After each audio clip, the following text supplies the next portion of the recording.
কেন্দ্রীয় এজেন্সিকে রাজনৈতিক স্বার্থে ব্যবহার করছে বিজেপি, এই অভিযোগ তুলে এবং তার প্রতিবাদে মমতা বন্দ্যোপাধ্যায়ের নেতৃত্বে তৃণমূল কংগ্রেস যখন পথে নেমেছে, অন্যদিকে অভিষেক বন্দ্যোপাধ্যায় তিনি কিছু সময়ের মধ্যে ঠাকুরনগরে পৌঁছচ্ছেন।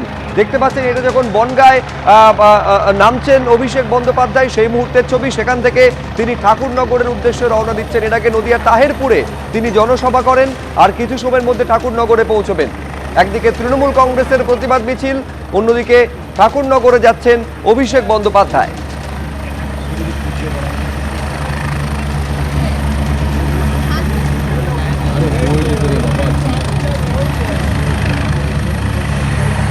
তিনি আজকে তাহেরপুরে জনসভা করেন এবং কিছু সময়ের মধ্যে ঠাকুরনগরে তিনি পৌঁছে যাবেন।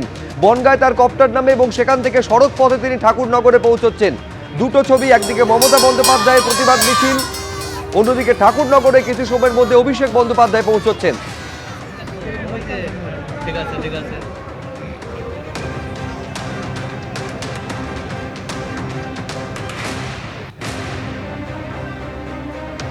হাজরায় পৌঁছে যাবেন মমতা বন্দ্যোপাধ্যায়, যেখানে সভামঞ্চ করা হয়েছে। বক্তব্য রাখবেন কিছুক্ষণ পর সেখানে তৃণমূল নেত্রী। আমি তার আগে এই মুহূর্তের ছবিটা জানবো, কৃষ্ণেন্দু অধিকারী আমাদের সঙ্গে রয়েছেন। কৃষ্ণেন্দু,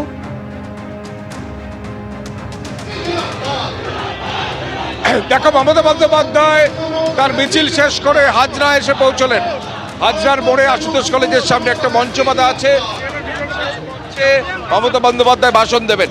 মমতা বন্দ্যোপাধ্যায় প্রায় 1.5 ঘন্টার বেশি সময় মিছিল করে যাদবপুর 8B থেকে এসে পৌঁছলেন হাজরায়। আমরা সেই ছবি সরাসরি দেখতে পাচ্ছি এবং হাজরায় একটা মঞ্চ বাঁধা আছে, প্রতিবাদ মিছিল মমতা বন্দ্যোপাধ্যায়ের নেতৃত্বে।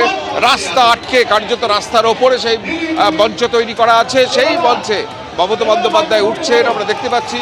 এবং আজকের এই মিছিলে মমতা বন্দ্যোপাধ্যায় দীর্ঘ 1.5 ঘন্টা ধরে, দীর্ঘ 1.5 ঘন্টার পথ, 7 কিলোমিটারের পথ আজকে হাঁটলেন। 3টের কিছু শুরু আগে মমতা বন্দ্যোপাধ্যায় যে মিছিল শুরু করেছিলেন প্রায় 4:30 বাজে, 4:29, সেই সময় মমতা বন্দ্যোপাধ্যায়ের মিছিল আজকে শেষ হলো এই হাজরাতে। এবং আমরা মঞ্চে দেখতে পাচ্ছি মমতা বন্দ্যোপাধ্যায়ের যে রাজনৈতিক দল তৃণমূল কংগ্রেসের যারা সাংসদ বিধায়ক তারা তো আছেনই, রচনা বন্দ্যোপাধ্যায়, জুন মালিয়া এবং সায়নী ঘোষ এবং টালিগঞ্জের একাধিক অভিনেতা অভিনেত্রীকে দেখতে পাচ্ছি। দেব, তিনি আজকের এই মিছিলে হেঁটেছেন। কল্যাণ বন্দ্যোপাধ্যায়, ববি হাকিম বা ফিরাদ হাকিম, অরূপ বিশ্বাস, তারা এই মিছিলে হেঁটেছেন এবং কর্মী সমর্থকরা হেঁটেছেন।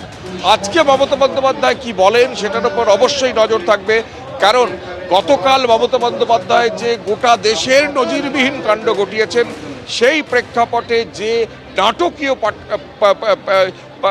হয়েছে, পট পরিবর্তন হয়েছে ঘন্টার পর ঘন্টা। ইডির তরফে পাল্টা প্রেস রিলিজ, ইডির তরফে আদালতে যাওয়া, মমতা বন্দ্যোপাধ্যায় বা তৃণমূলের তরফে ইডির বিরুদ্ধে কমপ্লেন করা, অর্থাৎ একাধিক ঘটনার পরম্পরা রাজ্য রাজনীতি তথা দেশের রাজনীতিকে যেভাবে মোড় ঘুরিয়ে দিয়েছে কালকের এই ঘটনা, সেই ঘটনার কৃষ্ণেন্দু, তুমি আমাদের সঙ্গে থাকো। এবিপি আনন্দ, এগিয়ে থাকে, এগিয়ে রাখে।